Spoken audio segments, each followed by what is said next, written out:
Les pays du Sahel et la France se sont retrouvés mardi à Nouakchott pour faire le point sur les progrès enregistrés ces derniers mois contre les djihadistes. Le président mauritanien a reçu ses homologues burkinabés, maliens, nigériens, tchadiens et français pour un bilan d'étape 6 mois après le sommet de Pau en France. Les 6 pays avaient alors décidé d'intensifier leurs efforts pour reconquérir le terrain perdu dans la région. Pour le président Emmanuel Macron, la France et ses alliés au Sahel ont réussi à inverser le rapport de force contre les groupes djihadistes. La coalition que nous avons annoncée à Pau il y a 6 mois est en place. L'Europe, ses institutions comme ses États membres, nos partenaires, y compris américains, les pays voisins, sont tous au rendez-vous. Et ils sont à vos côtés car nous sommes convaincus que la victoire est possible au Sahel et qu'elle est déterminante pour l'équilibre en Afrique et en Europe. Et sur le front de la pandémie de coronavirus, volte-face des autorités burundaises. Le nouveau président Evariste Ndayishimiye a déclaré mardi le Covid-19 comme le plus grand ennemi des Burundais. Revirement absolu par rapport à l'attitude de son prédécesseur Pierre Nkurunziza, décédé subitement le 8 juin, qui avait estimé que le Burundi était protégé par la grâce divine. Le gouvernement précédent n'avait pas imposé de confinement aux quelques 11 millions d'habitants. Et contrairement à certains de ses voisins, il avait maintenu les élections générales du 20 mai sans imposer de mesures de distanciation sociale.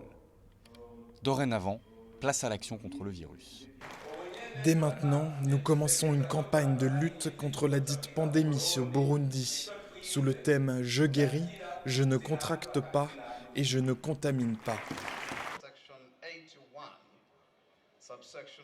Le chef de l'opposition du Malawi, Lazarus Chakwera, a prêté serment comme président au lendemain de la proclamation de sa victoire.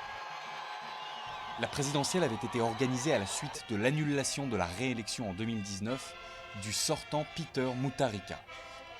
À 65 ans, le nouveau président est un ancien pasteur évangéliste affirmant avoir répondu à l'appel de Dieu pour se lancer en politique.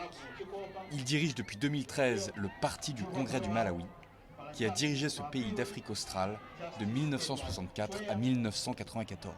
Depuis l'avènement de la démocratie, son mouvement a systématiquement perdu tous les scrutins nationaux. Son succès vient mettre un terme à cette série, à la 3e tentative.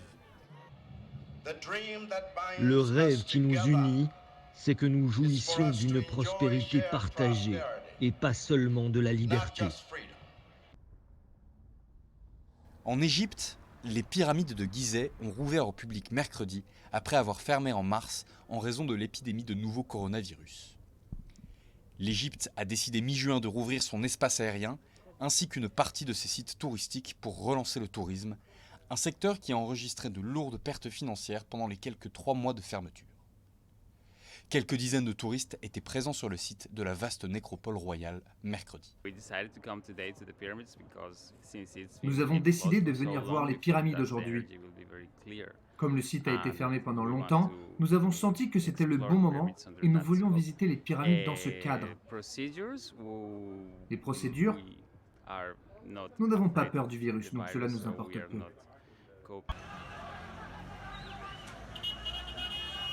2 jours de manifestations en Éthiopie, suite à la mort d'un chanteur de l'ethnie majoritaire Oromo. Les troubles ont causé la mort de 81 personnes et accentué les tensions politiques et communautaires qui menacent la transition démocratique impulsée par le Premier ministre Abiy Ahmed. Le célèbre chanteur a été tué par balle lundi soir à Addis Abeba.